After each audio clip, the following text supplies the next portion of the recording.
Čestitke za prvo nagrado na Slovenskem forumu inovacij. Pomoče najprej na kratko poveste nekaj o vašem novem proizvodu. Ja, naša inovacija se imenuje Florian. To je pametna naprava, ki je namenjena uporabnikom kaminskih peči na drva. Uporabnikov takih peči naša naprava prinese dva prihranka. Prvi je nekje do 20% povečanje učinkovitosti njihovih peči, drugi prihranek pa je na samem gorivu, kajti podaljša se čas kurjenja iste nominalne količine drvi in s tem dolgoročno prihraniš manj pokuriš, oziroma prihraniš na gorivu.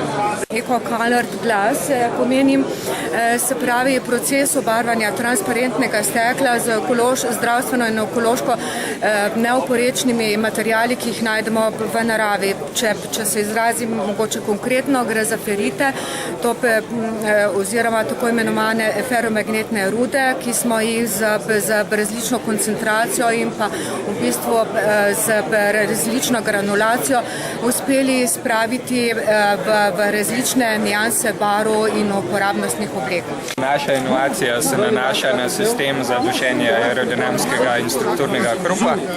V bistvu smo vodilni proizvajalec sesalnih agregatov. Tukaj smo pa v bistvu naš produkt nadgradili s prvim uvojem v sesalniku in ta produkt omogoča našim naročnikom, da dosežejo najtišje sesalce ob recimo zelo dobrih performansah. Vemo, da Slovenci smo dobri v inovacijah, veliko proizvodov proizvedemo, ampak ponavadi se pa potem zalomi pri samem prehodu na trg, oziroma ko je treba svoje znanje tudi iztržiti. Kako je v vašem primeru, oziroma kako je v Florianovem primeru? Sedaj smo v pogovorih z največjimi proizvajalci dimniških sistemov. Njih smo animirali predvsem na sejmu ISH v Frankfurtu letos, kjer smo Floriana tudi prvič uradno predstavili.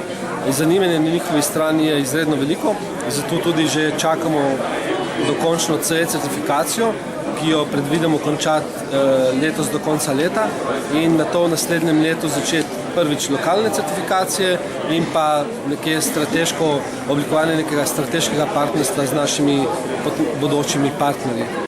V kateri fazi razvoja je zdaj ta sesalna kapsula? V bistvu ta kapsula je v fazi trženja.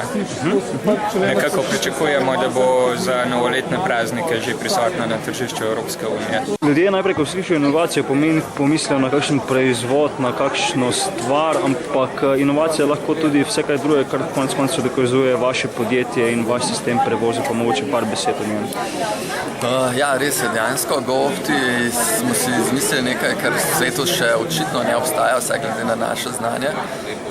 Namreč leta 2008-2009 smo spremljali trg in smo videli, da vedno več ljudi potuje z okoliških letališč, vendar nimajo načina, kako bi prišli na ta letališča razen z lastnim avtom, kar je pač drago in zaradi plačevanja parkirnine, benzina in nekateri sploh avta nimajo. Zdaj, seveda, problem je bil, da je povpraševanje obstajalo, vendar ga ni bilo dovolj, da bi lahko imeli redne avtobusne prevoze vsako uro, vsake 2 uri.